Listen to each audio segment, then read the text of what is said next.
উতবার সাইবা আবু জেহেল আর আবু লাহাব এরা কিন্তু নবীজির অত্যন্ত কাছে ছিল, এরা নবীজির অত্যন্ত নিকটে ছিল। আল্লাহ রসুল মক্কায় ছিলেন, এরাও মক্কায় ছিল। আল্লাহ রসুল কোরাইশ বংশের ছিলেন, এরাও কোরাইশ বংশেরই ছিল।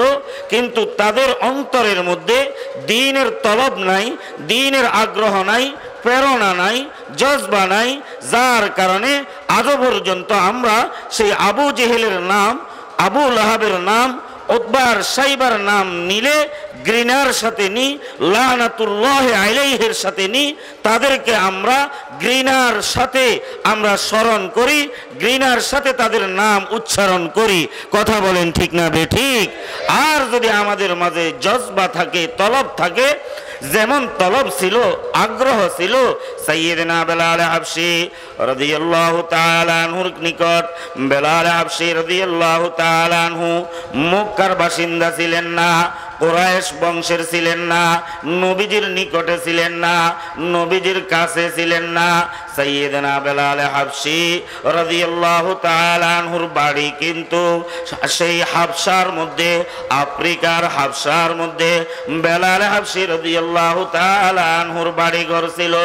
বেলাল হাবশী রাদিয়াল্লাহু তাআলা আনহুর অন্তরে দ্বীনের তলব ছিল, জজবা ছিল, প্রেরণা ছিল, আমলের উদ্দীপনা ছিল। বিদায় আল্লাহ তাআলা বেলাল হাবশী রাদিয়াল্লাহু তাআলা আনহুকে কেমন দামি বানাইলেন, শ্রেষ্ঠত্ব দান করলেন, মর্যাদাশীল করে দিলেন। আমাদের নবী জনাব মুহাম্মদুর রাসূলুল্লাহ সাল্লাল্লাহু আলাইহি ওয়াসাল্লাম যখন মেরাজে যান, প্রথম আসমান থেকে নিয়ে সপ্তম আসমান পর্যন্ত, এমনকি এরপরেও আল্লাহ তাআলা আমার আপনার নবীকে যতটুকু নিকটে নিতে চাইলেন, যতটুকু নিকটে নিতে চাইলেন, আল্লাহ তাআলা আমাদের নবী জনাবে মুহাম্মদুর রাসূলুল্লাহ সাল্লাল্লাহু আলাইহি ওয়াসাল্লামকে ততটুকু নিকটে নিয়ে গেলেন। ফাকানা ক্বাবা কাউসাইনি আও আদনা,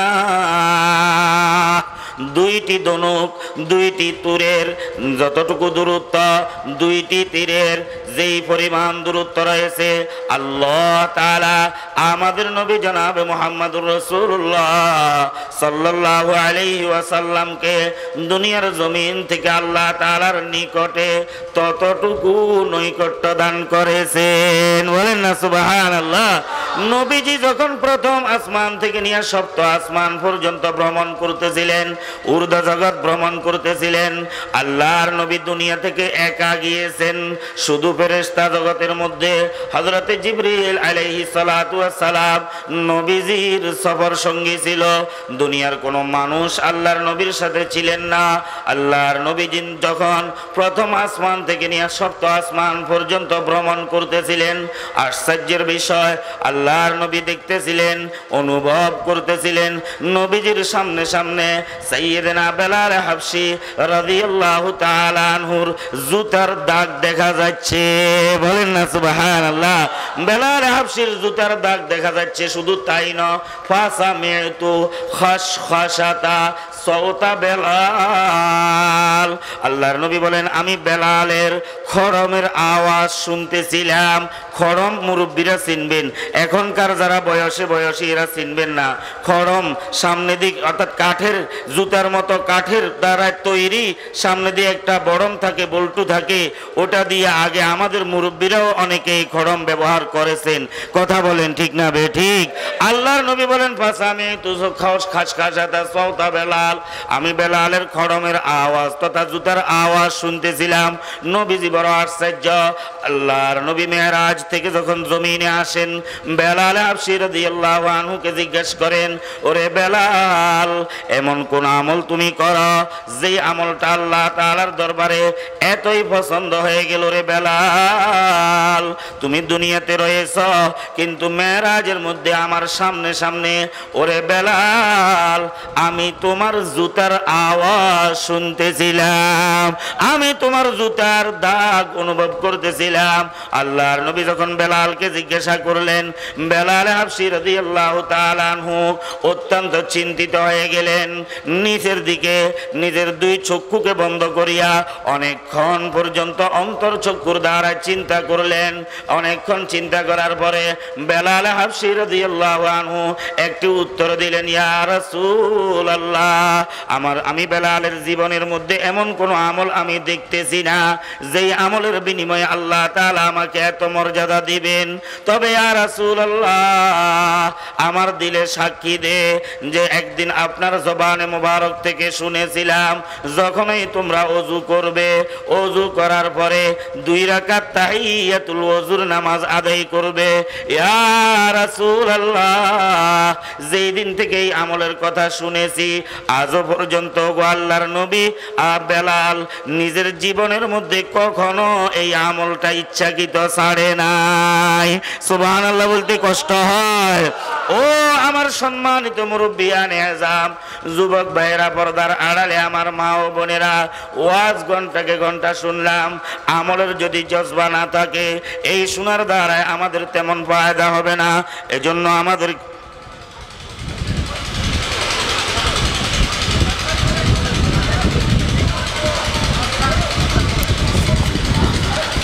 আল্লাহর হাবিব জনাবে মুহাম্মদুর রাসূলুল্লাহ সাল্লাল্লাহু আলাইহি ওয়াসাল্লামের প্রিয়তম সাহাবী বেলাল রাদিয়াল্লাহু তাআলা আনহু নবীজির একটি আমলকে এত গুরুত্ব দিলেন, আল্লাহর নবীর একটি আমলকে এত গুরুত্ব দিলেন, যদিও আমলটা নফল পর্যায়ের আমলকে গুরুত্ব দেওয়ার কারণে সাইয়্যিদনা বেলাল হাবশী রাদিয়াল্লাহু তাআলা আনহুর মর্যাদা কেমন বেড়ে গেল। আল্লাহর নবীর সাথে সফরের মধ্যে, মেরাজের সফরের মধ্যে বেলাল হাবশী রাদিয়াল্লাহু তাআলা আনহু নবীর সফর সঙ্গীর সমতুল্য হয়ে গেলেন। বলেন না সুবহানাল্লাহ।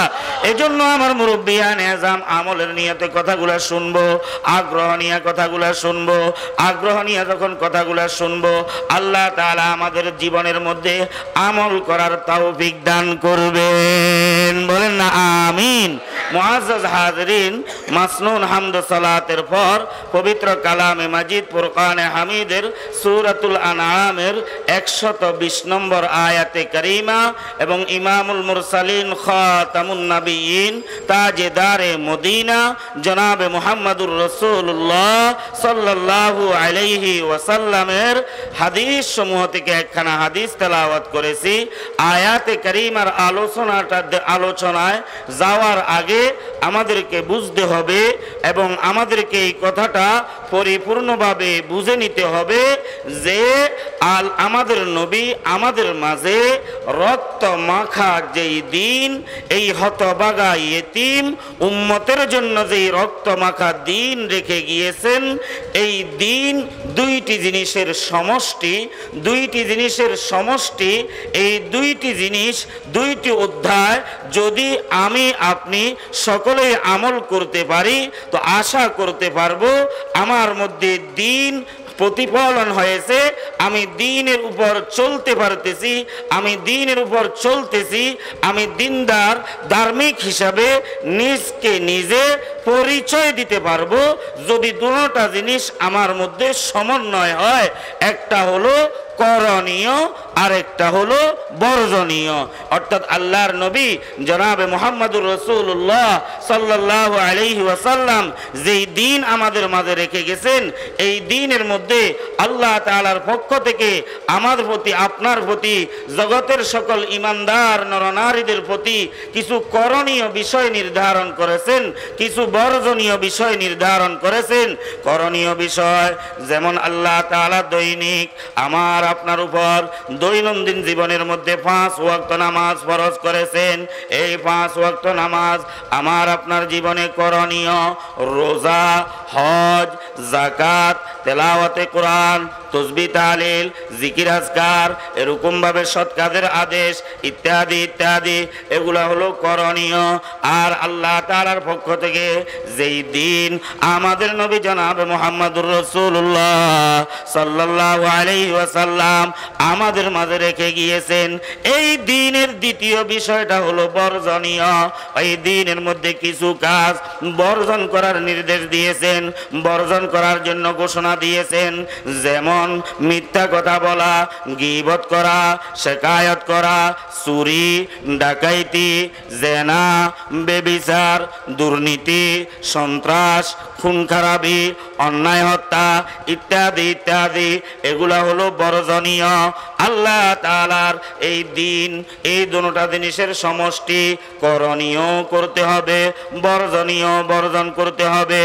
ও মুমিন মুসলমান, আজকে মুমিন মুসলমানের জীবনের দিকে যদি তাকাই, এক শ্রেণীর মুমিন মুসলমান পাওয়া যাবে যাদের জীবনের মধ্যে করণীয়র গুরুত্ব নাই, বর্জনীয়র গুরুত্ব নাই।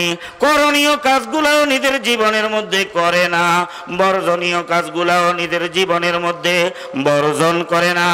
যেমন বলেছিলাম, করণীয় কাজের মধ্যে একটা কাজ হলো নামাজ। আজ মুমিন মুসলমানের এমন অনেক অসংখ্য মুমিন মুসলমান রয়েছে যেই মুমিন মুসলমানগুলার জীবনের মধ্যে, দৈনন্দিন জীবনের মধ্যে 5 ওয়াক্ত নামাজ অহরহ, বৎসরকে বৎসর, বালেগ হওয়ার পর থেকে নিয়া, প্রাপ্ত বয়স্ক হওয়ার পর থেকে নিয়া, বয়স এখন 40, 50, 60, 70 উপনীত হয়েছে, এই যাবৎ এখনো সে নামাজের মতো এই মহান গুরুত্বপূর্ণ আমল, নামাজের এই বিধানের উপর সে আমল করে না। নামাজের উপর যখন আমল করে না, অন্যান্য করণীয়র প্রশ্নই আসে না, নামাজ আদায় করতেছে না। ও মুমিন মুসলমান, এক ওয়াক্ত নামাজ যদি সময় মতো আদায় না করা হয়, সময় মতো আদায় না করিয়া কোনো ওজরবিহীন যদি অন্য সময়ের মধ্যে আদায় করা হয়, কাজা করা হয়, তাহলে এক ওয়াক্ত নামাজের জন্য আমাকে আর আপনাকে 2,88,00,000 বছর জাহান্নামের আগুনে জ্বলতে হবে। বলেন না নাউজুবিল্লাহ।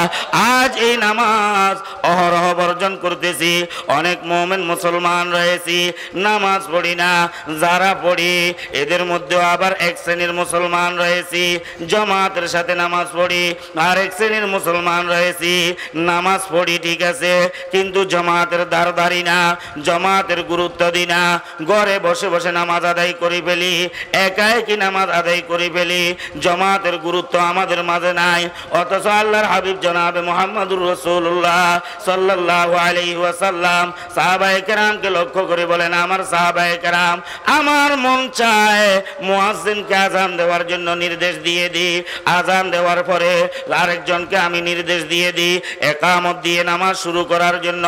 অতঃপর আমার মন চায় আজ এই সমস্ত লোকেরা জামাতে উপস্থিত হয় নাই, তাদের ঘর বাড়িতে গিয়ে আমি তাদের ঘর বাড়িগুলা আগুনের দ্বারায় জ্বালিয়ে দিতে মন চায়। আল্লাহর হাবিব উম্মতের জন্য এত বড় দয়া, এত বড় মায়া, উম্মতের জন্য এত স্নেহ, দরদ ব্যথা আল্লাহর নবীর অন্তরে ছিল।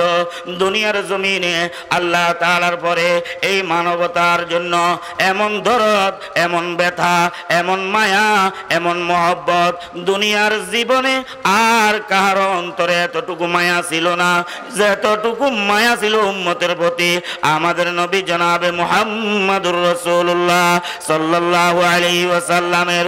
এত মায়া থাকার পরেও আল্লাহর নবী বলেন, আমার উম্মতের যেই সকল পুরুষেরা জামাতের সাথে জামাতে হাজির না হয়, তাদের ঘর বাড়িগুলা জ্বালিয়ে দিতে মনে চায়। নবীজির একজন সাহাবী বলেন, ইয়া রাসূলুল্লাহ, আমি মসজিদে যাইতে পারি না, আমি ঘরে নামাজ আদায় করে নিতে চাই। ওগো আল্লাহর নবী, চোখে দেখি না, আমি ঘরে একা একই নামাজ আদায় করে নিতে পারবো কিনা? নবী বলেন, আমার সাহাবী, যদি মসজিদে যাইতে না পারো, চোখে যদি না দেখো, ঘরে নামাজ আদায় করে নিবা। এরপরে আল্লাহর নবী আবার পিছনের দিকে ফিরলেন, সাহাবীকে দেখলেন, আমার সাহাবী শুনো, মসজিদের আজানের আওয়াজ তোমার কানে আসে কিনা? সাহাবী বলেন, ইয়া রাসূলুল্লাহ, মসজিদের আজানের আওয়াজ আমার কানে আসে। আল্লাহর নবী বলেন, ওরে আমার সাহাবী, যদি মসজিদের আজান তোমার কানে আসে, আজানের আওয়াজ যদি তোমার কানে আসে, শুনে রাখো, লা সালাতা লিজারিল মসজিদে ইল্লা বিল মসজিদে। যারা মসজিদের প্রতিবেশী, অর্থাৎ যাদের কানে মসজিদের আজানের আওয়াজ যায়, তারা হলো মসজিদের প্রতিবেশী। আর যারা মসজিদের প্রতিবেশী তারা যদি জামাতের সাথে মসজিদে গিয়া জামাতের সাথে নামাজ আদায় না করে তাদের নামাজটা পরিপূর্ণ হবে না। বলেন না নাউজুবিল্লাহ। সাহাবী বলেন, ইয়া রাসূলুল্লাহ, তাহলে আমি কি করব?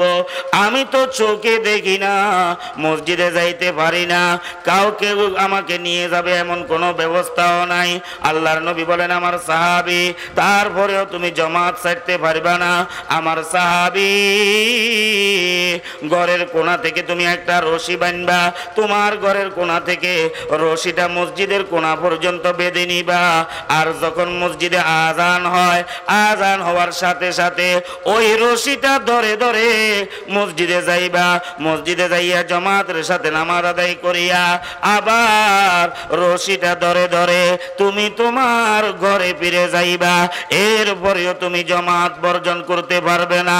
ও নবীর উম্মত, আল্লাহর নবী যদি সাহাবায়ে কেরামের জন্য জামাতের এমন গুরুত্ব দিয়ে থাকেন, ওই জামাতের গুরুত্ব আমাদেরকেও দিতে হবে কি হবে না?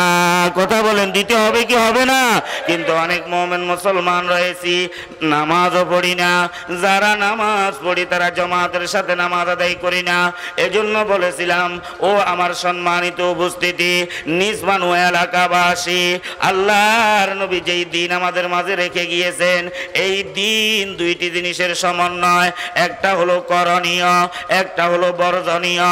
করণীয়ের মধ্যে যেমন অন্যতম একটা করণীয় হলো নামাজ। ও আমার মুরব্বিয়ানে এজাম, অনেকের মৌতের আলামত এসে গেছে, মৌতের চিহ্ন এসে গেছে। বলে কিভাবে মৌতের চিহ্ন এসে গেছে?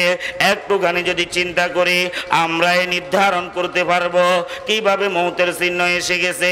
আমি আর আপনি যখন মায়ের পেট থেকে এসেছিলাম, চোখগুলা কেমন নিয়ে এসেছিলাম, কানটা কেমন নিয়ে এসেছিলাম, দাঁতগুলা কেমন নিয়ে এসেছিলাম, হাতগুলা কেমন নিয়ে এসেছিলাম, পাগুলা কেমন নিয়ে এসেছিলাম। হাদিসে কুদসির মধ্যে আল্লাহ তাআলা স্বয়ং বলেন, লাকারিজলুন লাকারিজলুন লা তামশি। ওরে বান্দা, তোমার তো এমন পাও নিয়ে তুমি জমিনে গিয়েছ, যেই পাও দিয়ে তুমি হাঁটা চলা করতে পারতে না। পাও ছিল বটে, এই পাও দিয়ে তুমি হাঁটা চলা করতে পারতে না। ইয়াদুন লা তাবতিশু, এমন হাত নিয়ে তুমি জমিনে গিয়েছ যেই হাতের দ্বারা তুমি কোনো কিছু স্পর্শ করতে পারতে না। কথা বলেন ঠিক না বেঠিক? উযুনুন লা তাসমাউ বান্দা, এমন কান নিয়ে তুমি জমিনে গিয়েছ, মায়ের পেট থেকে তুমি দুনিয়ার জমিনে ভূমিষ্ঠ হয়েছ। তোমার কান ছিল বটে, কিন্তু ওই কানের মধ্যে শ্রবণ শক্তি ছিল না। ওরে বান্দা, আইনুল্লাহ তাবসুরু, তোমার এমন চোখ ছিল যেই চোখের মধ্যে দৃষ্টি শক্তি ছিল না, দেখার মতো শক্তি ছিল না। এই চোখের দ্বারা আব্বাকে, এই চোখের দ্বারা আম্মাকে, এই চোখের দ্বারা ভাইকে, এই চোখের দ্বারা বোনকে, কাউকে তুমি চিনতে না। চোখ ছিল বটে, কিন্তু চোখের মধ্যে সেই নির্ণয় করার মতো শক্তি ছিল না।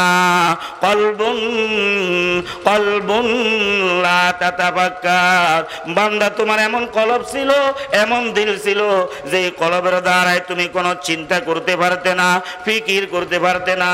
কিন্তু যখন তোমার সময় উপযোগী, তোমার জন্য যখন যেটা যেভাবে পরিচালনা হওয়া দরকার, আমি আল্লাহ তোমার হাতকে এভাবে পরিচালিত করলাম, তোমার পাওকে এভাবে পরিচালিত করলাম, তোমার কানকে এভাবে পরিচালিত করলাম, তোমার চক্ষুকে এভাবে পরিচালিত করলাম। করতে করতে করতে করতে এক পর্যায়ে যৌবনে পদার্পণ করলাম। যৌবনে পদার্পণ করার পরে, ও আমার যুবক ভাইয়েরা, এই যৌবনে পদার্পণ করার পরে এখন আমাদের জীবনের মোড়টা হয়ে গেছে আল্লাহ তাআলার বিপক্ষে, আল্লাহ তাআলার নাফরমানির মধ্যে। নাচ গানের দিকে আমাদের জীবনের মোড় পরিবর্তন হয়ে গেছে, জাহান্নামের দিকে আমাদের জীবনের মোড় পরিবর্তন হয়ে গেছে, গুনার পরিবর্তন হয়ে গেছে, আড্ডার পরিবেশের দিকে আমাদের জীবন চলে গেছে। আজকে আড্ডার মধ্যে আমাদের হায়াত কাটতেছে, নাচ গানের মধ্যে আমাদের হায়াত কাটতেছে, নগ্নতার মধ্যে আমাদের হায়াত কাটতেছে, অশ্লীলতার মধ্যে আমাদের হায়াত কাটতেছে, খেলাধুলার মধ্যে আমাদের হায়াত কাটতেছে। যুবকদের যৌবনের বয়সে তাদের চলার গতি দেখলে বোঝা যায় না, বোঝা যায় না তাদের অন্তরে যে পরকালের চিন্তা আছে, কবরের চিন্তা আছে, হাসরের চিন্তা আছে, পুলসিরাতের চিন্তা আছে। অনেক যুবকের দিকে লক্ষ্য করলে বোঝা যায় না যে পরকাল বলতে একটা সারা জীবন তার জন্য অপেক্ষা করতেছে। কথা বলেন ঠিক না বেঠিক? ও যুবক, এই যৌবনের বয়সে যদি তুমি আল্লাহ মুখী হতে পারো, তুমি যদি মসজিদ মুখী হতে পারো, তুমি যদি ইবাদত মুখী হতে পারো, যুবক কোনো বানানো কথা নয়, হাদিসে কুদসির মধ্যে রয়েছে, এরে যুবক তুমি যখন ঘর ছাড়িয়ে মসজিদে যাইবা, তুমি যখন দোকান ছাড়িয়ে মসজিদে যাইবা, তুমি যখন আড্ডার পরিবেশ ছাড়িয়ে মসজিদে যাইবা, তুমি যখন বন্ধু বান্ধবের পরিবেশ ছাড়িয়ে মসজিদে যাইবা, মসজিদে মাত্র প্রবেশ করবে, মসজিদে প্রবেশের সাথে সাথে আল্লাহ তাআলা ফেরেশতাদেরকে জিজ্ঞাসা করেন, ও ফেরেশতারা কি হলো, এই যুবকটা কেন মসজিদে আসলো? আল্লাহ তাআলার প্রশ্নের উত্তরে ফেরেশতা বলেন, ওগো আল্লাহ, তারা কাজ লাহু ওয়া মাজলাহু লিয়াজলিকা, এই যুবক তার যৌবনের বয়সের মধ্যে মনের অনেক আশা আকাঙ্ক্ষা রয়েছে, মনের অনেক আগ্রহ উদ্দীপনা রয়েছে, সব কিছু বিসর্জন দিয়া ওগো আল্লাহ তোমার সন্তুষ্টি অর্জন করার জন্য মসজিদে এসেছে। বলেন না সুবহানাল্লাহ। হাদিস শরীফের মধ্যে রয়েছে, ও যুবক তুমি যখন নামাজে দাঁড়াও, নামাজে দাঁড়াইয়া যখন তুমি সূরা ফাতিহা পড়ো, সূরা ফাতিহার সাথে সূরা মিলাও, সূরা ফাতিহার সাথে সূরা মিলানোর সাথে সাথে আমার আল্লাহ ফেরেশতা জগৎকে ডাক দিয়া বলেন, এরে আমার ফেরেশতারা সাক্ষী থাক, ও আমার ফেরেশতারা সাক্ষী থাক, উলাইকা আবদি হাক্কা, উলাইকা আবদি হাক্কা, এই মানুষগুলা, এই যুবকগুলা হলো আমার সত্যিকার বান্দা। বলেন না সুবহানাল্লাহ। একটু জিকির করে লা ইলাহা ইল্লাল্লাহ, লা ইলাহা ইল্লাল্লাহ, লা ইলাহা ইল্লাল্লাহ, লা ইলাহা ইল্লাল্লাহ, লা ইলাহা ইল্লাল্লাহ, লা ইলাহা ইল্লাল্লাহ, সুবহানাল্লাহ, আলহামদুলিল্লাহ, লা ইলাহা ইল্লাল্লাহ, সুবহানাল্লাহ, আলহামদুলিল্লাহ, লা ইলাহা ইল্লাল্লাহ, সুবহানাল্লাহ, আলহামদুলিল্লাহ, লা ইলাহা ইল্লাল্লাহ, লা ইলাহা ইল্লাল্লাহু মুহাম্মাদুর রাসূলুল্লাহ। ও যুবক তুমি যখন নামাজে দাঁড়াও, নামাজে দাঁড়াইয়া যখন কেরাত পড়া শুরু করো, আমার আল্লাহ এতই আনন্দিত হন, আমার আল্লাহ ডাক দিয়ে ফেরেশতাদেরকে সাক্ষী রেখে বলেন, এরে আমার ফেরেশতারা সাক্ষী থাক, উলাইকা আবদি হাক্কা, এরাই হলো আমার সত্যিকার বান্দা। বলেন না সুবহানাল্লাহ।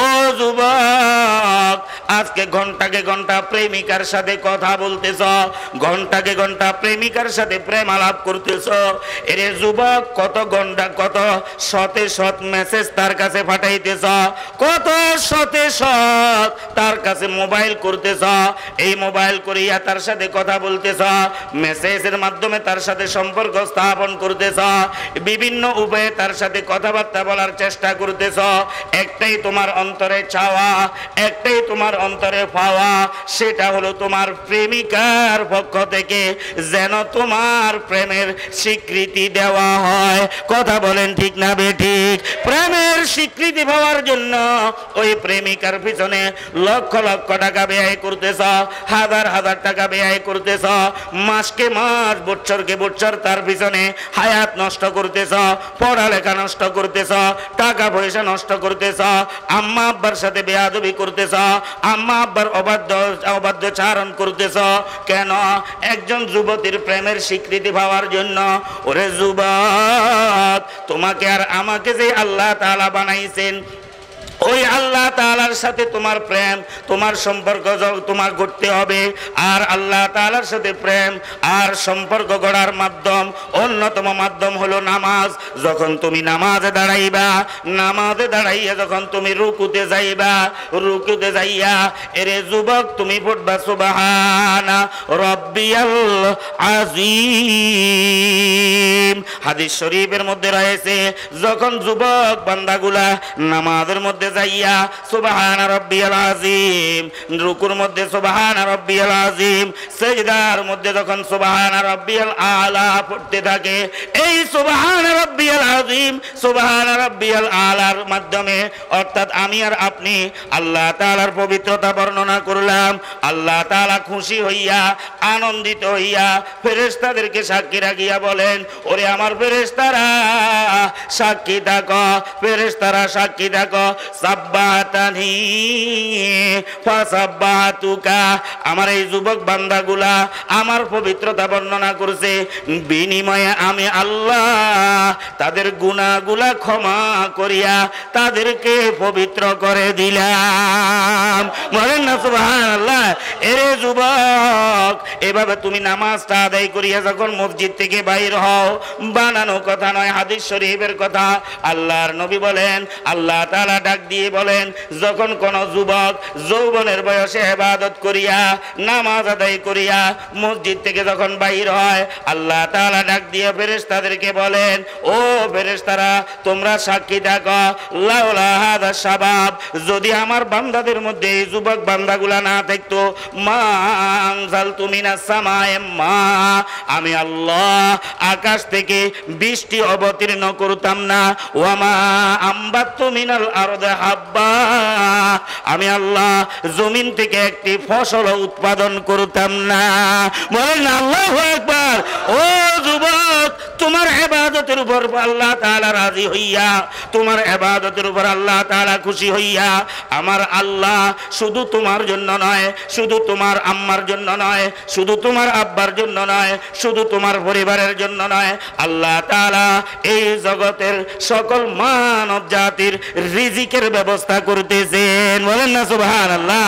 এরে যুবক, তোমার ইবাদতের উপর আল্লাহ সন্তুষ্ট হইয়া শুধু মানব জাতির রিজিকের ব্যবস্থা করতেছেন না, মানব দানব সকলের রিজিকের ব্যবস্থা করতেছেন।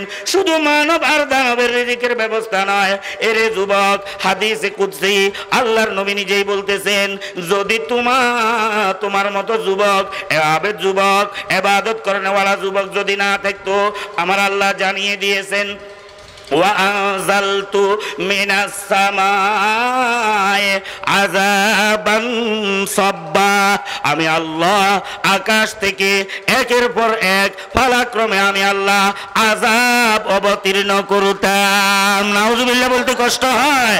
ওয়াজালতুল আরদা সাফা, এর যুবক, তোমার ইবাদতের উপর খুশি হইয়া আল্লাহ তাআলা আজকে এই জমিনকে ফসলের উপযুক্ত রেখেছেন, উৎপাদনের উপযুক্ত রেখেছেন। ও যুবক, তুমি যদি ইবাদত ছেড়ে দাও, তুমি যদি আল্লাহ তাআলার নাফরমানির মধ্যে নিমজ্জিত হয়ে যাও, আল্লাহ তাআলা এই জমিনকে ফসলের উপযুক্ত রাখবেন না। আল্লাহ তাআলা এই জমিনকে ফসলের অনুপযুক্ত করে দিবেন। এই জমিনটা তামার হয়ে যাবে, জমিনটা লোহার হয়ে যাবে, জমিনটা পিতলের হয়ে যাবে। তথা তামা, লোহা, পিতলের মধ্যে যেরকম কোনো কিছু উৎপাদনের ক্ষমতা থাকে না, এই জমিন উৎপাদনের অযোগ্য হয়ে যাবে। এজন্য এই যুবকগুলা, আমার ছেলে, আপনার ছেলে, আমার ভাই, আপনার ভাই, আমার প্রতিবেশী, আপনার প্রতিবেশী, আমার সমাজের, আপনার সমাজের কথা বলেন ঠিক না বেঠিক? এই যুবকগুলা যদি আল্লাহওয়ালা হতে পারে, এই যুবকগুলো যদি নামাজি হতে পারে, তাহলে আল্লাহ তাআলা আমার আপনার পুরো সমাজ, পুরো এলাকা, পুরো দেশ, পুরো বিশ্বের সমগ্র হাইওয়ান জানোয়ার সহ সমগ্র মানব জাতির উপর আল্লাহ তাআলা খুশি হয়ে যাবেন, আল্লাহ তাআলা সন্তুষ্ট হয়ে যাবেন। বলেন না সুবহানাল্লাহ। তাহলে এই যুবকগুলা আল্লাহওয়ালা হওয়া দরকার আছে কি নাই বলেন? দরকার আছে কিনা বলেন? এই যুবক, তোমাদের উদ্দেশ্যে বলতেছি, যারা যারা যুবক আছো একটু হাত তুলে দেখাও, যারা যুবক আছো একটু হাত তুলে দেখাও। তোমার এই নামাজের উপর, তোমার এই কেরাতের উপর, তোমার এই রুকুর উপর, তোমার এই সিজদার উপর, তোমার এই মসজিদে যাওয়ার উপর, মসজিদের মধ্যে ইবাদত করার উপর আমার আল্লাহ যখন এত খুশি, ও যুবক, আজ থেকে প্রতিজ্ঞা করো, আজ থেকে ওয়াদা করো, বাকি জীবনের মধ্যে আল্লাহ তাআলা যতদিন পর্যন্ত সুস্থ জ্ঞানে রাখেন, এক ওয়াক্ত নামাজও ছাড়বো না। কারা কারা পারবো একটু হাত তুলে দেখাই? এক ওয়াক্ত নামাজও ছাড়বো না। আল্লাহ তাআলা আমাদেরকে বাকি জীবনের মধ্যে 5 ওয়াক্ত নামাজ নিয়মিত আদায় করার তৌফিক দান করেন। সকলে বলি আমিন। হাত নামাই। মুআজ্জাজ হাজিরিন, আমি যে আয়াতে কারিমা তেলাওয়াত করেছি এই আয়াতে কারিমাটা বুঝা, যেহেতু আল্লাহ তাআলা আমাদেরকে আপনাকে যেই দিন দিয়েছেন এই দিন দুইটি জিনিসের সমন্বয়, একটা হলো করণীয় আর একটা হলো বর্জনীয়। করণীয়র উপর কিঞ্চিত আলোচনা করলাম। এই করণীয় আমাদেরকে করতে হবে। করণীয়র অনেকগুলা ধাপ রয়েছে, সবগুলা ধাপের উপর আলোচনায় যাব না। সবচাইতে বড় শ্রেষ্ঠ ইবাদত নামাজ, এই নামাজের উপর একটু আলোচনা করলাম। এরপরে আমাদেরকে বুঝতে হবে আমাদের জীবনের মধ্যে আল্লাহ তাআলা অনেকগুলা কাজকে বর্জনীয় করে দিয়েছেন, হারাম করে দিয়েছেন, কবিরা গুনাহ করে দিয়েছেন, আর আল্লাহ তাআলার নাফরমানির কারণ করে দিয়েছেন, অসন্তুষ্টির কারণ করে দিয়েছেন। আমাদের জীবনের মধ্যে যদি আল্লাহওয়ালা হতে চাই আমাদেরকে করণীয় কাজ যেমন ভাবে করতে হবে বর্জনীয় কাজও আমাদেরকে বর্জন করতে হবে। ও মুমিন মুসলমান, আজকে আপনাদের কথা বলতেছি না, প্রত্যেকের অবস্থা আমার আপনার সকলেরই একটা অবস্থা, সেটা হচ্ছে আজকে আমাদের অন্তরের মধ্যে করণীয় কাজের গুরুত্ব যতটুকু আছে বর্জনীয় কাজের গুরুত্ব, বর্জনীয় কাজ যে বর্জন করতে হবে, গুনাহ যে ছাড়তে হবে, এই গুরুত্ব আমাদের অন্তরে নাই। গুনার কাজ অর্থাৎ সওয়াবের কাজও করতেছি, মনে করেন মসজিদে গিয়া জামাতের সাথে নামাজ আদায় করতেছি, মসজিদ থেকে বাইর হইয়া আবার সুদের লেনদেনের সাথেও জড়িত হচ্ছি। কথা বলেন ঠিক না বেঠিক? মসজিদে যাইয়া নামাজ আদায় করতেছি, মসজিদ থেকে বাইর হইয়া সুদের লেনদেনের আদান প্রদান করতেছি, সুদের সাক্ষী হচ্ছি, সুদ দিতেছি, সুদ নিতেছি। ও আল্লাহর বান্দা, এই সুদের আদান প্রদান করা, সুদ দেওয়া, সুদ নেওয়া, সুদের সাক্ষী হওয়া, এটা তো একটা গুনাহ। আজকে মুমিন মুসলমান সমাজের মধ্যে এটাকে গুনাহ মনে করা হয় না, অথচ আমার নবী, আপনার নবী, দয়াল নবী, বিশ্ব নবী জনাবে মুহাম্মদুর রাসূলুল্লাহ সাল্লাল্লাহু আলাইহি ওয়াসাল্লাম বলেন, দিরহামু রিবা ইয়াকুলুর রাজুলু ওয়া হুয়া ইয়ালামু আশাদ্দু মিন সিত্তাতিন ওয়া সালাসিনা জিনিয়া। নবীজি বলেন, রে আমার উম্মতের নরনারীরা শুনো, জেনে শুনে সুদের একটা টাকা ভক্ষণ করা, সুদের একটা টাকা ভক্ষণ করা 36 বার জেনা করলে যেই গুনাহ, কতবার কতবার বলেন? কতবার? একটু কথা বলতে হবে আমার সাথে, কতবার? 36 বার। আমার নবী বলেন, রে আমার উম্মতের নরনারীরা শুনো, জেনে শুনে যদি সুদের একটা টাকা ভক্ষণ করা হয় 36 বার, একবার দুইবার নয়, 1 ডজন 2 ডজন নয়, 3 বার 36, 3 ডজনে হয় 36। আল্লাহর নবী বলেন 36 বার জেনা করলে যেই গুনাহ, জেনে শুনে সুদের একটা টাকা খাওয়া এর চাইতে বড় মারাত্মক গুনাহ। নাউজুবিল্লাহ বলতে কষ্ট হয়। আমার মুরব্বিয়ানে আযম, বর্তমান আমাদের সমাজ, আপনাদের নিষ্পানুয়া সমাজের কথা বলতেছি না, প্রায় সমাজের কথাই বলতেছি। আজকে আমাদের সমাজ ব্যবস্থার মধ্যে এই সুদের লেনদেন আছে কি নাই বলেন? সুদের লেনদেন আছে কি নাই বলেন? ও আমার মুরব্বিয়ানে আযম, সম্মানিত উপস্থিতি, বিবেকবান, বুদ্ধিমান, জ্ঞানী ভাই বন্ধুরা, শুধু তাই নয়, আমার নবী অপর হাদিসের মধ্যে বলেন, ক্বালা রাসূলুল্লাহি সাল্লাল্লাহু আলাইহি ওয়াসাল্লাম, আর রিবা 70 জুজা। সুদের 70টা গুনাহ রয়েছে। কয়টা গুনাহ? কথা বলেন, কয়টা গুনাহ? আমার নবী বলেন সুদের 70টা গুনাহ রয়েছে। আইসারুহা, সবচেয়ে ছোট গুনাহ, হালকা গুনাহ, নিম্ন গুনাহ। ও আমার মুরব্বিয়ানে আযম, আল্লাহর নবীর হাদিসের বাকি অংশের অর্থ করতে গা শিউরে উঠের কথা। আল্লাহর নবী বলেন, জন্মের সন্তান, তার জন্মদাতা, তার গর্ভধারিণী মা, মায়ের সাথে জেনা করাটা যত মারাত্মক গুনাহ, গর্ভধারিণী মা, মায়ের সাথে জেনা করাটা যত মারাত্মক গুনাহ, সুদের একটা টাকা খাওয়া 70টা গুনাহ রয়েছে। এর মধ্যে নিম্ন স্তরের গুনাহ হলো গর্ভধারিণী মায়ের সাথে জেনা করা। নাউজুবিল্লাহ বলেন না? নাউজুবিল্লাহ। আজকে গুনাহকে গুনাহ মনে করতেছি না, যার কারণে গুনার প্রতি তাওবা আসে না, ইস্তিগফার আসে না। গুনার আলোচনা শুনলে আমাদের অন্তরটা কাঁপে না, আমাদের অন্তরের মধ্যে ক্রিয়া প্রতিক্রিয়া হয় না, আমাদের অন্তরের মুখ পরিবর্তন হয় না।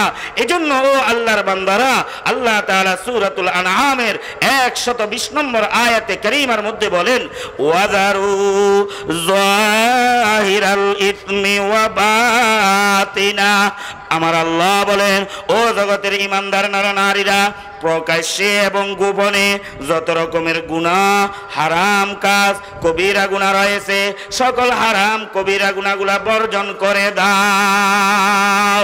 কেন বর্জন করতে হবে? আমার আল্লাহ বলেন, ইন্নাল্লাযীনা ইয়াকসিবুনাল ইসমা, নিঃসন্দেহে যারা গুনাহ করে, যারা অন্যায় করে, যারা অপরাধ করে, যারা হারামে জড়িত হয়, কবিরা গুনাহে জড়িত হয়, আমার আল্লাহ বলেন, সাইয়ুজজাউনা বিমা কানু ইয়াকতারিফুন, অতি শীঘ্রই তারা তাদের কর্মের ফল তথা গুনাহের শাস্তি তাদেরকে ভোগ করতে হবে। বলেন না নাউজুবিল্লাহ।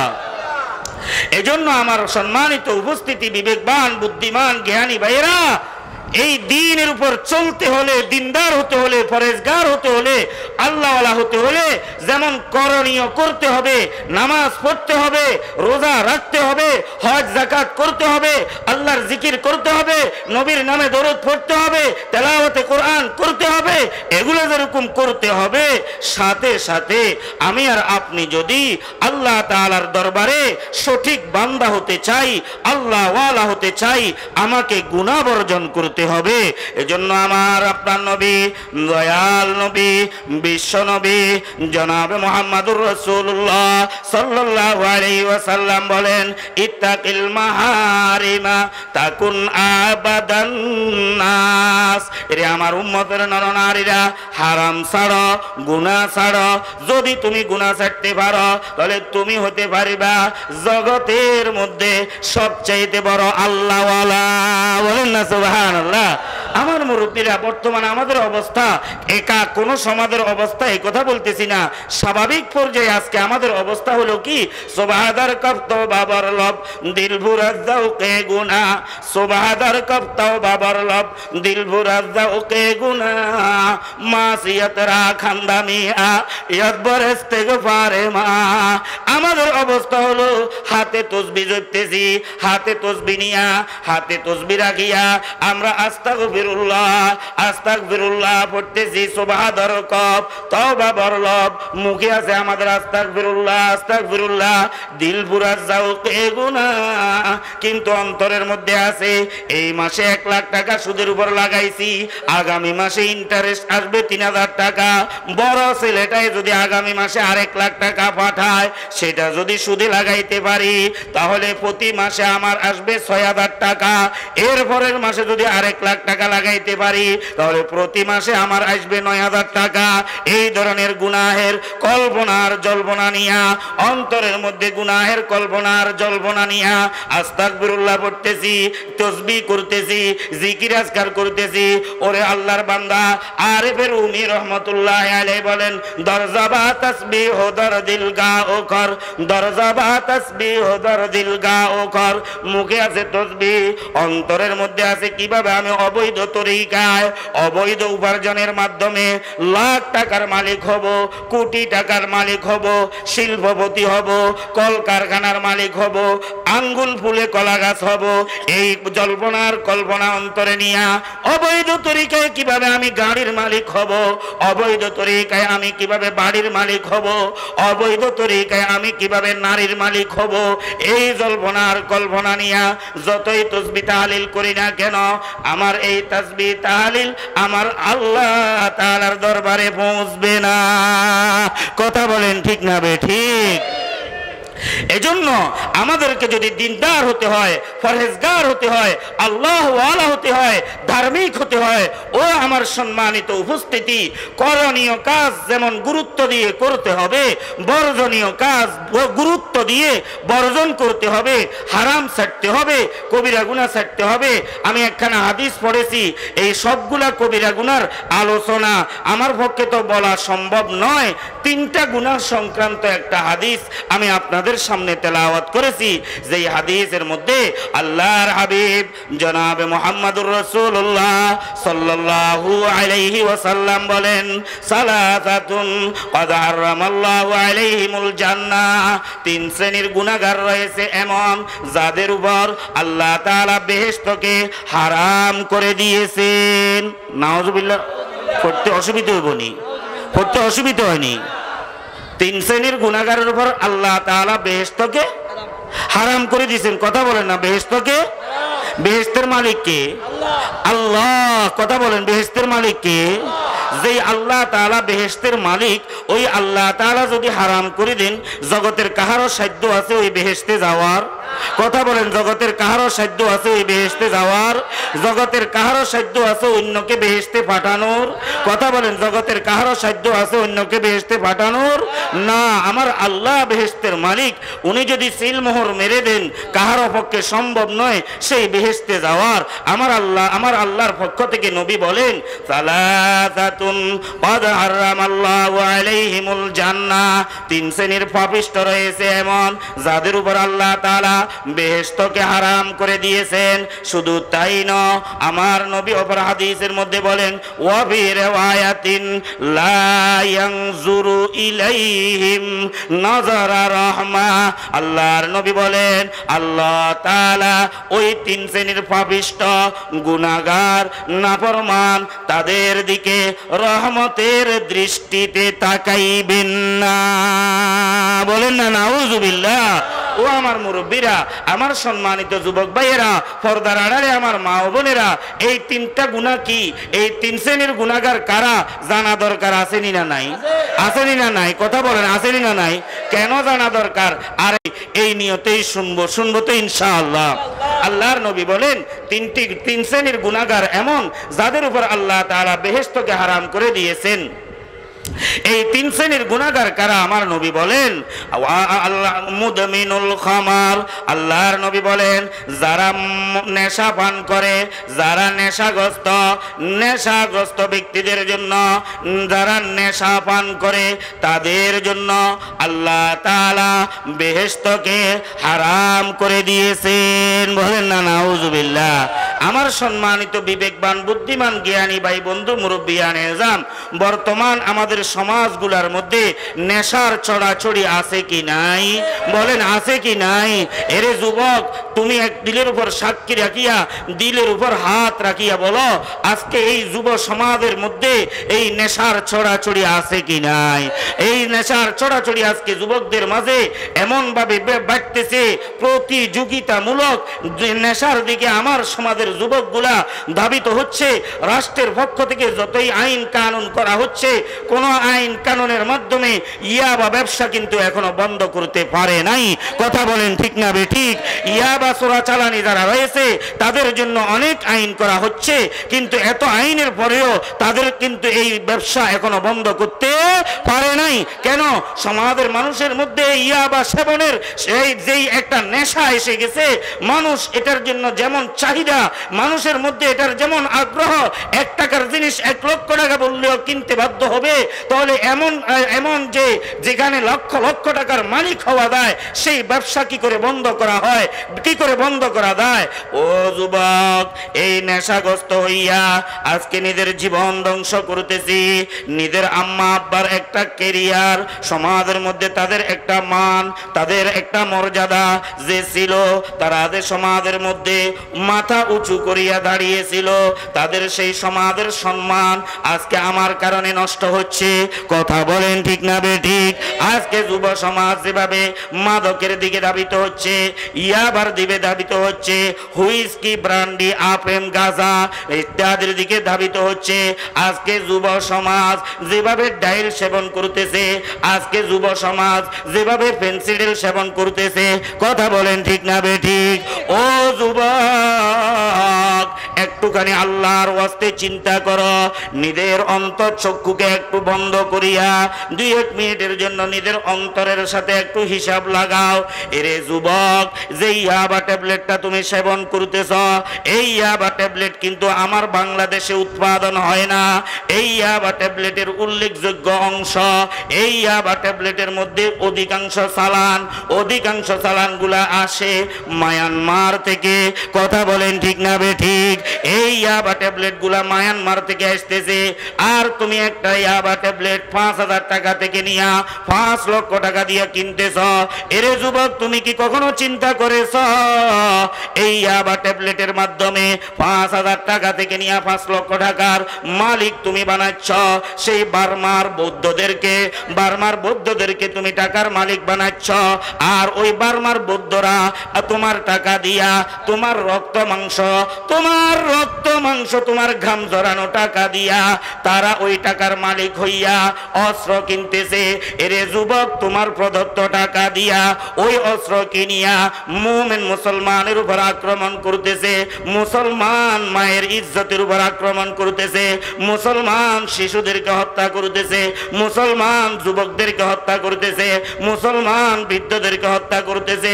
মুসলমানের রক্তের দ্বারায় আজকে নাপ নদীকে রক্তরঞ্জিত করতেছে, মুসলমানের রক্তের দ্বারায় আজকে নাপ নদী লাল হচ্ছে। কথা বলেন ঠিক না বেঠিক? ও যুবক, তুমি ইয়াবামুখী হইয়া, তুমি নেশামুখী হইয়া কি করলা?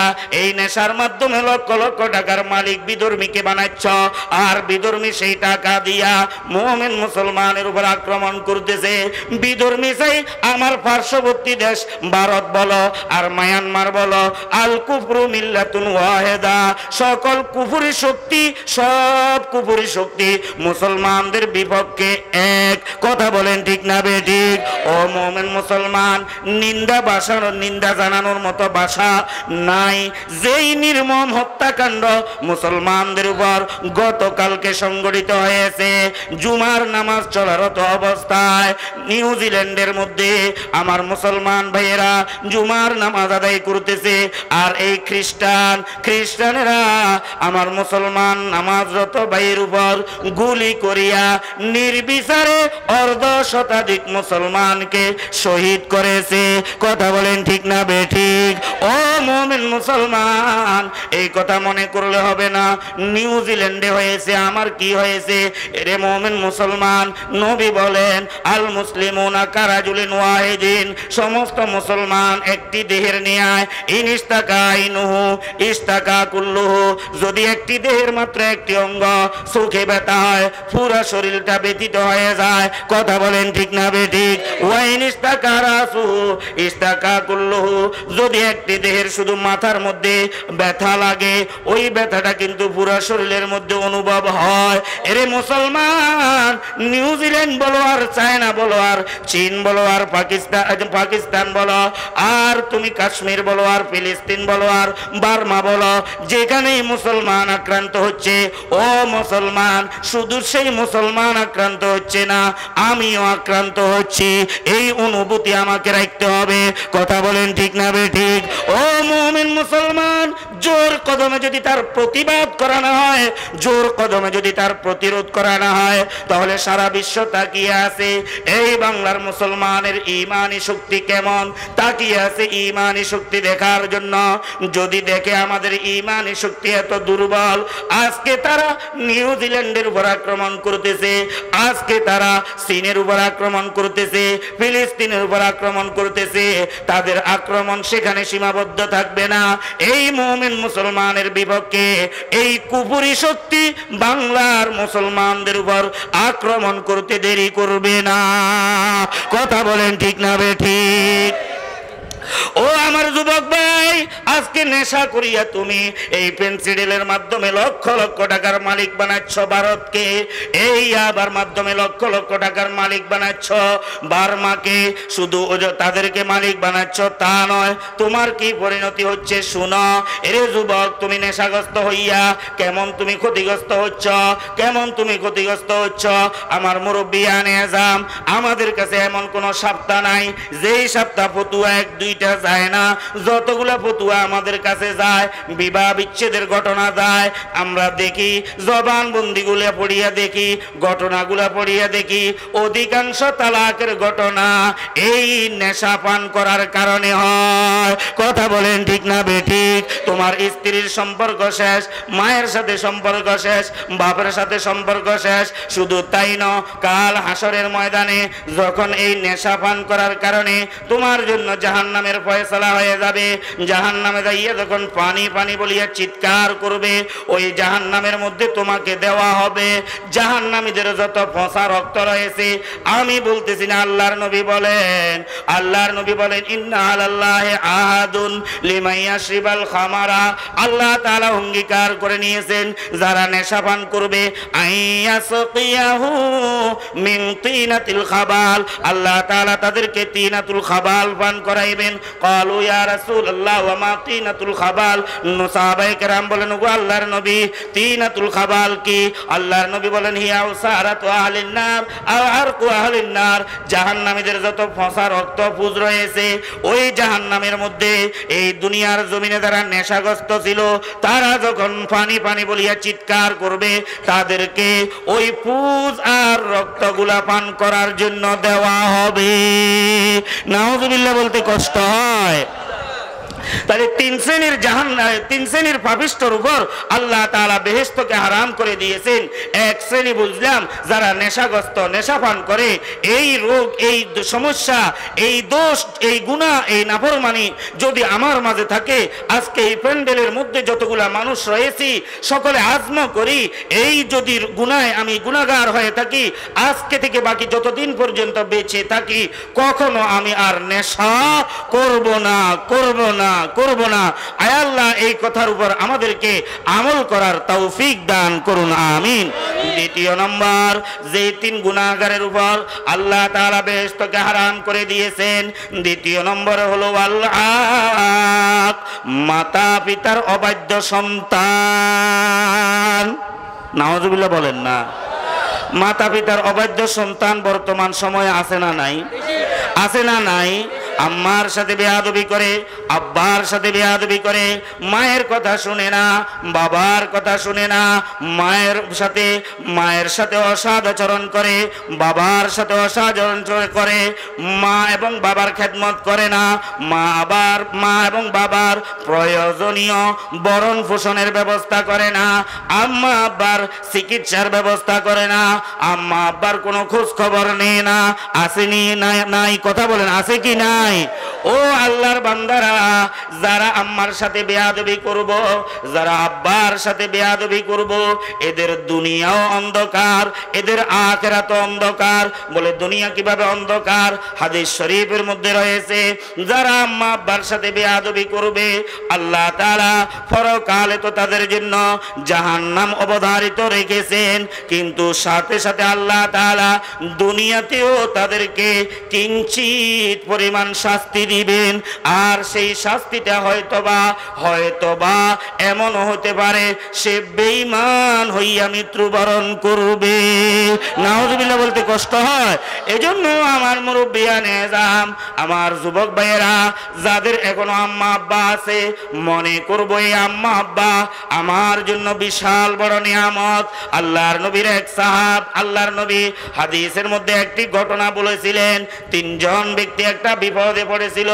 বৃষ্টির মৌসুমের মধ্যে তারা সফর করতেছিল।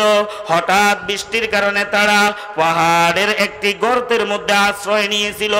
বৃষ্টি এত বেশি হচ্ছিল, ওই পাহাড়ের উপর থেকে একটা পাথরের টুকরা ভেঙে গর্তের মুখের মধ্যে আসিয়া গর্তের মুখটা পরিপূর্ণ বন্ধ হয়ে গেল।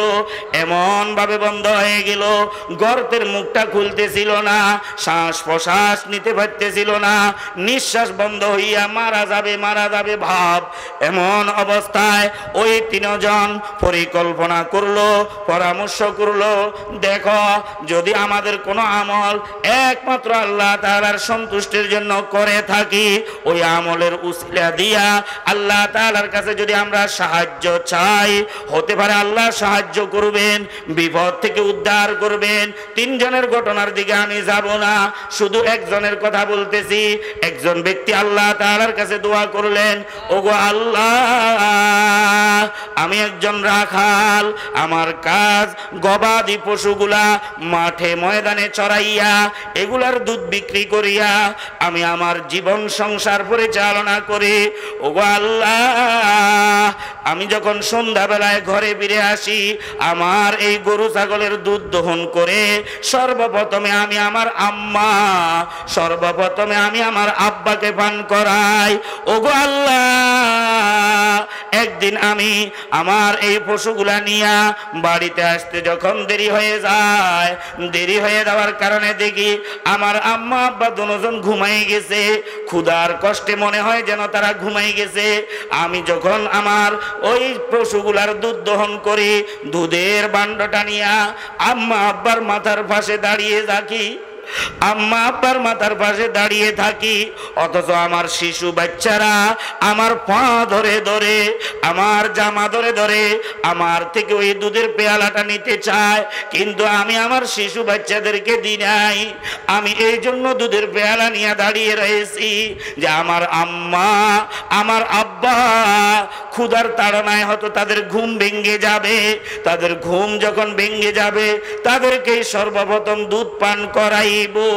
এই উসিলা দিয়া যখন আল্লাহ তাআলার কাছে দোয়া করলেন, আল্লাহ তাআলা পাহাড়ের ওই গর্তের ওই পাথরের 1/3 সরাই দিলেন। বলেন না সুবহানাল্লাহ। এজন্য আমার মুরব্বিয়ানে আযম, আমরা যদি আম্মা আব্বার সাথে সদাচরণ করি, দুনিয়ার জমিনে যতই কঠিন থেকে কঠিন বিপদের সম্মুখীন হই না কেন, আমার আম্মা যদি আমার জন্য 2টা হাত তুলে আল্লাহ তাআলার কাছে দোয়া করে, আমার আব্বা যদি 2টা হাত তুলে আল্লাহ তাআলার কাছে দোয়া করে, আল্লাহ আমাকে যাবতীয় মুশকিলাত থেকে, বিপদ থেকে মুক্তির রাস্তা আমার জন্য উন্মুক্ত করে দিবেন। বলেন না সুবহানাল্লাহ। কিন্তু আজকে আমাদের অবস্থা, ফুলটা নিয়ে যখন সপ্তাহ মাস বছরে বাড়িতে আসি, তখন ফুলটাটা আব্বাই যেন না দেখে, আম্মাই যেন না দেখে, খুব সতর্কতার সাথে ফুলটাকে লুকিয়ে কোন রকম ভাবে কাপড়ের সাথে পেঁচিয়ে ভিতরের কামরায় গিয়ে আমার স্ত্রীর হাতে সুপর্দ করে দিই। আব্বা অপেক্ষা করতেছে ছেলে আসবে, আম্মা অপেক্ষা করতেছে ছেলে আসবে। আসলে এটা ক্ষুধার তাড়না নয়, ছেলের হাতে একটু খাবার খাবে, ছেলের হাতে একটু খাবার খাবে, একটু সামান্য একটা আপেলের টুকরা খাবে, একটা কমলার কোষ খাবে। এটা আম্মার কাছে বড় আনন্দের বিষয়, আমার ছেলে আমার জন্য এটা এনেছে। কিন্তু না, ছেলে তো এটার মালিক আম্মাকে বানায় না, ছেলে তো এটার মালিক আব্বাকে বানায় না, ছেলে এখন এগুলার মালিক বানায় স্ত্রীকে।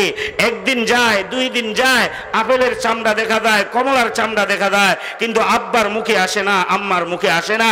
বাস্তব না অবাস্তব? 2-3 দিন যাওয়ার পরে দেখা যায় একটুখানি টুকরা হয়তো বা আব্বার সামনে আম্মার সামনে আনে এবং দেবেন কত অভক্তির সাথে, অশ্রদ্ধার সাথে, অবজ্ঞার সাথে। কথা বলেন ঠিক না বেঠিক? ও আল্লাহর বান্দারা, আল্লাহর নবী যেই ভবিষ্যৎবাণী দিয়ে গেছেন, আল্লাহর ওয়াস্তে যদি এই ভবিষ্যৎবাণী, যদি আল্লাহর নবীর সেই কথাগুলো যদি আমাদের ক্ষেত্রে বাস্তবায়ন হয়ে যায়, তাহলে আমাদের বাঁচার কোনো উপায় নাই। আল্লাহর নবী বলে গিয়েছেন, আমার উম্মতের উপর এমন একটি যুগ আসবে, যেই যুগের মধ্যে আমার উম্মত আতাআর রাজুলু ইমরাতাহু, আমার উম্মতের পুরুষেরা নারীদের অনুসরণ করবে, নারীদের অনুকরণ করবে। এই পর্যন্ত যা আলোচনা হয়েছে, আল্লাহ তাআলা এই আলোচনা আমাদের সকলকে আমল করার, বুঝার, মানার, আমল করার তৌফিক দান করুন। আমিন। ওয়া আখিরু দাওয়ানা আনিল হামদুলিল্লাহি রাব্বিল আলামিন।